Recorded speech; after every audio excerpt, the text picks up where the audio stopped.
Thanks for tuning in to Topanga Sessions. I'm your host, Nick Stubbs. I'm here with Malachi. How's it going, buddy? Man, life is good. I really just want us to go, jump straight into what it was like growing up and some of the struggles that you had. Well, now as an adult looking back, I can see some things that to help develop me. Like one thing, when I was 3.5, my little sister was born. And up until that point, it was just all about me. I had my mom and dad's full attention. Life was good, and I couldn't see it being any different. After she was born, it was completely different, as now the baby was the focus.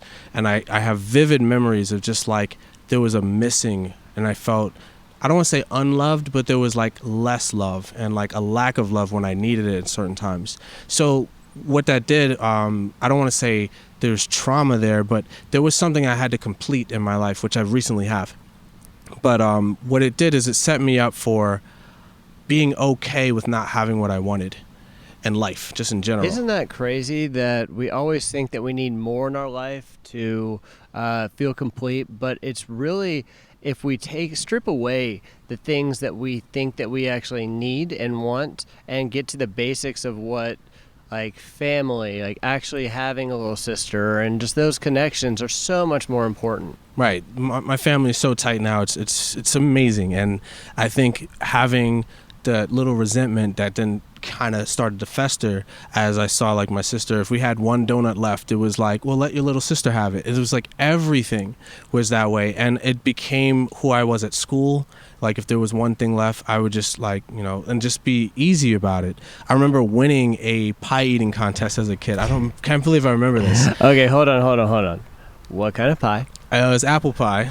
And I totally won, and I was getting ready, like you had to like stand up and say like the thing to win and actually get the prize. And I remember watching the other kid and just waiting for him to finish because I was so used to not actually winning. That is so crazy. Yeah, and I only can see this now looking back. At the time, it's just, it was just a thing that I just did. Also, like, man, this is crazy. I hope my parents don't see this and get upset with me. My sister would always like throw a tantrum if she didn't sit in the front seat when my mom drove us around. Oh. So imagine driving to school in junior high, getting out of the back seat of the car while your little sister's in the front, and your friends are like, yo, why are you in the back?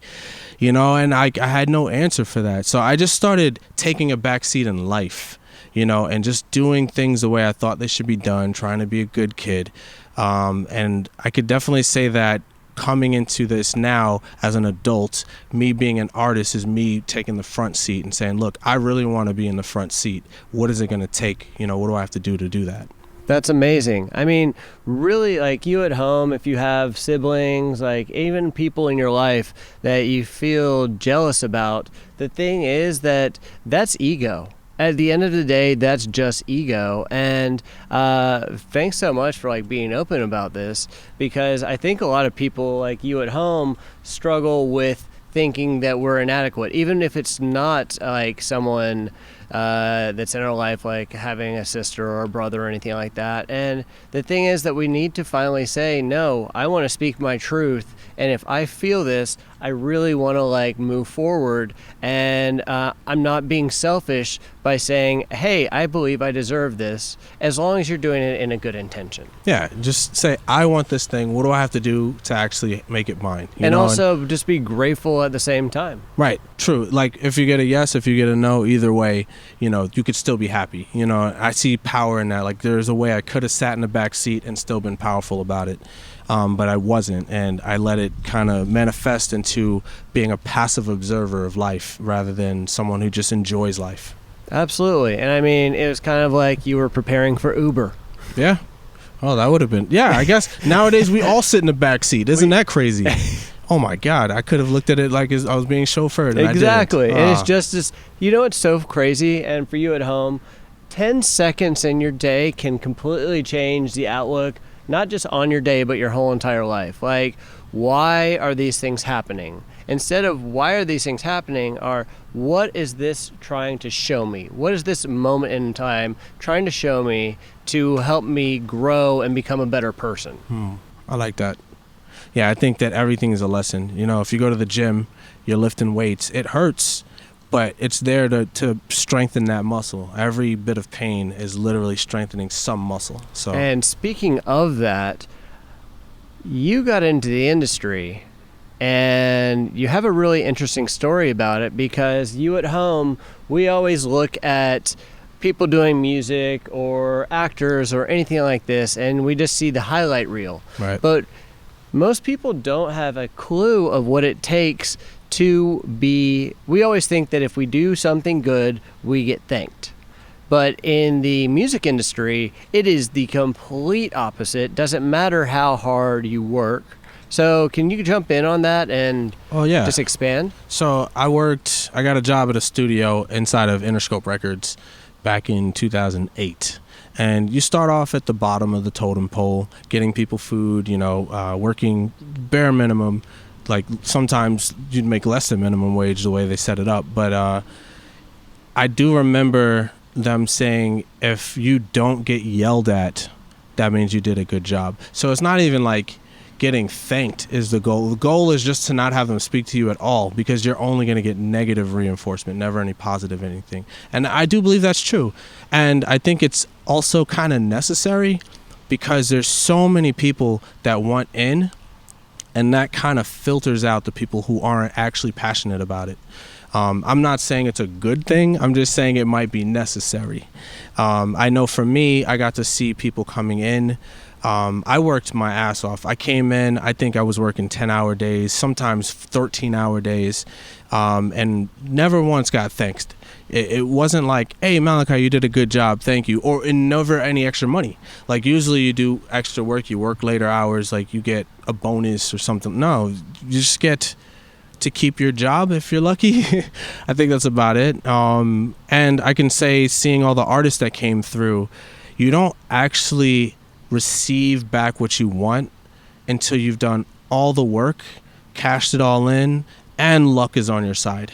So with that positive attitude too. Yeah, you just gotta work every day as if you already have it, and then one day you're an overnight celebrity. It's like, or overnight success. It's so weird. Every person that blew up that I saw blow up, I saw them homeless, struggling, doing everything, and then people are like, oh, all he had to do was this one thing, and that's why he's on. It's like, people don't take time to just really look at, like, let's just say moving forward that you at home, you want to go ahead and be, oh, I want to be this celebrity, or I want this job, or I want this.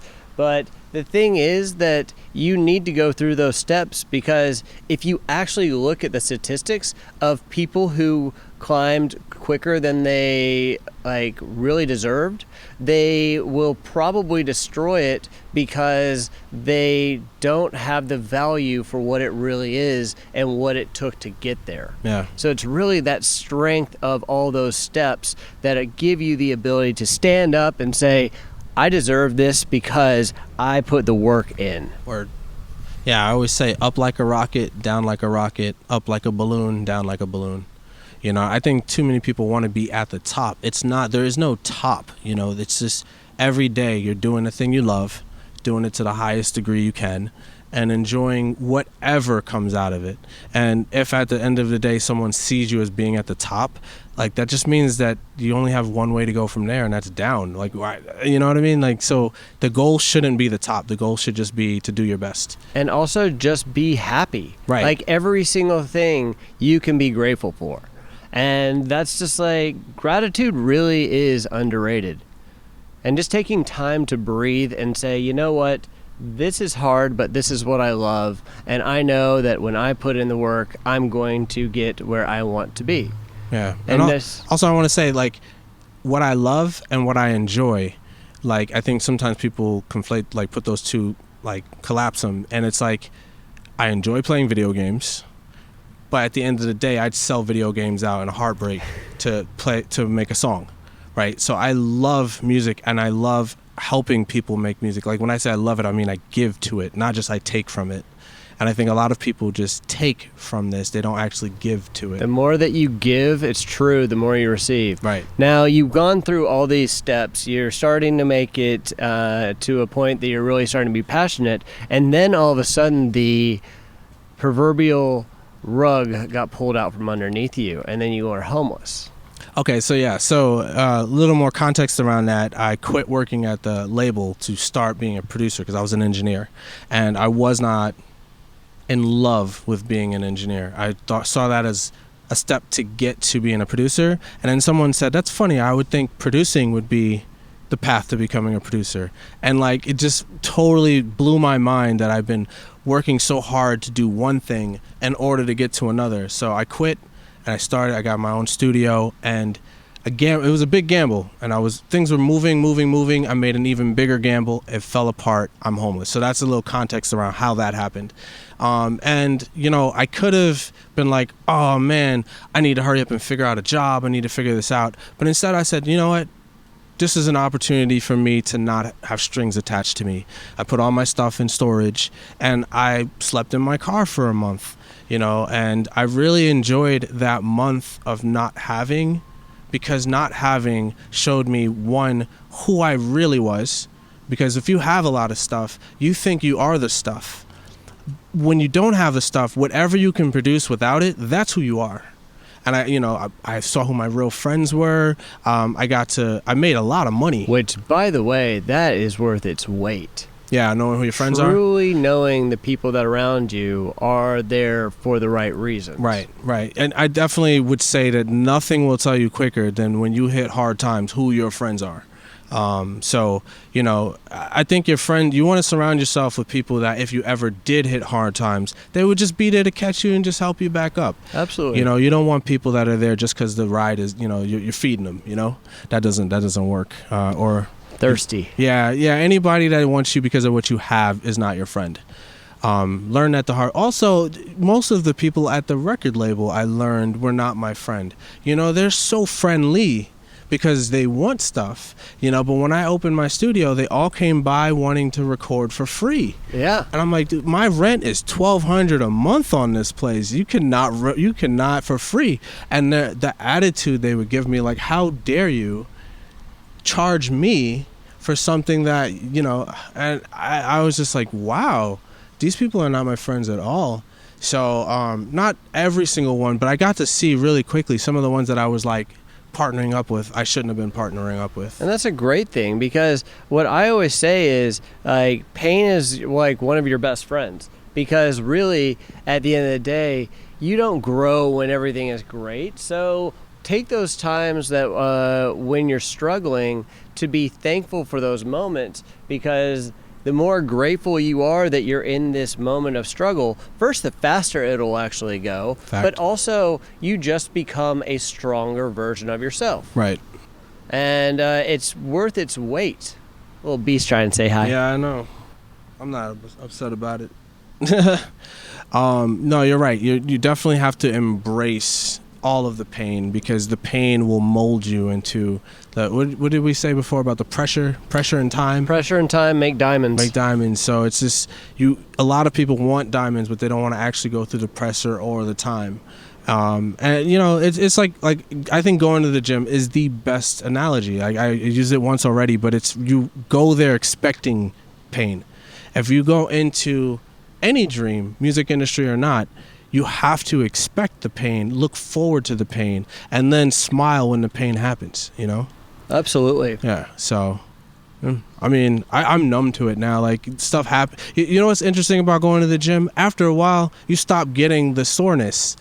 And then you start chasing that dragon of, like, how many reps do I have to do to get the soreness? Absolutely. So I'm like that with the music industry now. It's like, you know, this thing became easy, and the money's coming in. All right, what's the next thing I can do? You know, what's the next thing I can do? How can I truly continue to be an artist instead of just pumping things out? And as I said that, I was like thinking, okay, I'm going to get criticized for, like, well, you got to build your business. And so the thing with creative things is their opportunities they're finite. They're always finite. All right, I'm gonna say this one, because this one, opportunities are always finite in this industry. All right, if you find something that works today, assume it's not going to work a year from now, and work as if it's not going to work a year from now, because it might not.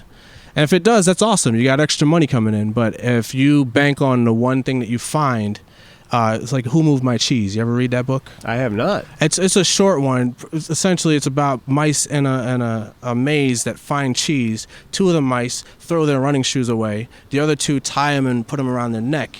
So when the cheese runs out, they have their shoes, they run on to the next. Oh, I like that analogy. Yeah. That's really cool. It's really simple, written for kids, but really for adults, because adults do not chase more cheese. They sit there and go, who moved my cheese? And they look for someone to blame.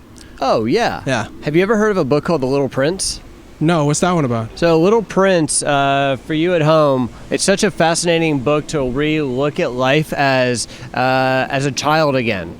And The Little Prince is like just listening to all these people around them talking about things, but everything's based on money. Like, oh, their house, it's so beautiful. It cost $3 million. Well, that's cool, but like, why is the monetary value so important when if everything's money, you don't have enough? Mm-hmm. Like, a lot of people are in business to make money, but they don't know what to do with it. Right. No one's out there for wealth. So it's just a fascinating little book as well. So I'll definitely check that out. And so I like that one. That's a cool one. It reminds me of whenever people tell me how much things are worth, I always correct them and say, no, that's how much it costs, right? Because you can have an apartment today that runs $1,200 a month, and then you move out and they change the fridge and now they're charging $14. And it's like, did the worth really go up? No, they put a fridge that looks a little better so that they can give you the illusion of worth. Absolutely. And I think, and the reason why I'm bringing this up is careers are like that too. People say, this person sold 2 million copies or whatever, so they're worth this. And it's like, no, that's actually not true. That's not how the math works. So when you start to actually be able to measure worth in a way that is accurate to your values, then you can actually say this thing is worth more than this thing. And I think that's very important. Figure out a worth scale for you, so that when you get into something like this, you can actually figure out whether or not things are worth your time. That's amazing. And you know what? I kind of want to end on that because it's just such a powerful statement. What song are you going to be playing for us? I'm going to be playing I'm About to Blow because, I feel like at any given moment I'm ready to blow to the next level. So absolutely love that. And for you at home, something interesting. Malachi actually wrote this yesterday. So this is about like just taking that opportunity and being like, you know what? I want to if I am a creative, I'm going to create. Yeah. So absolutely love that. Yeah. Look forward to hearing there's about it. No reason why you can't create for the opportunity that's in front of you. You don't have to prepare for some imaginary one. You've been preparing your whole life. That's the best part. Yeah, I guess that's true. But enjoying, and then it turned out to be preparation. So true. Right. Well, Malachi, I look forward to hearing it. And thanks for tuning in, guys. Thanks for the time. I appreciate you.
About to blow.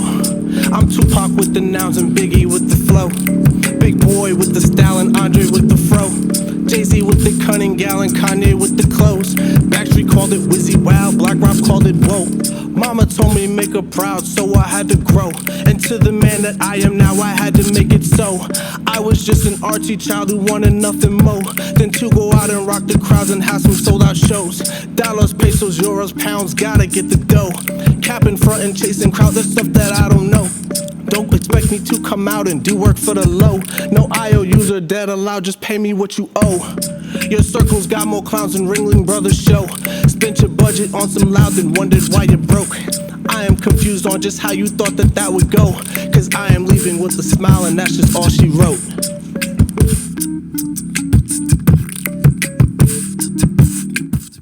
Boom. So try to keep it short and sweet.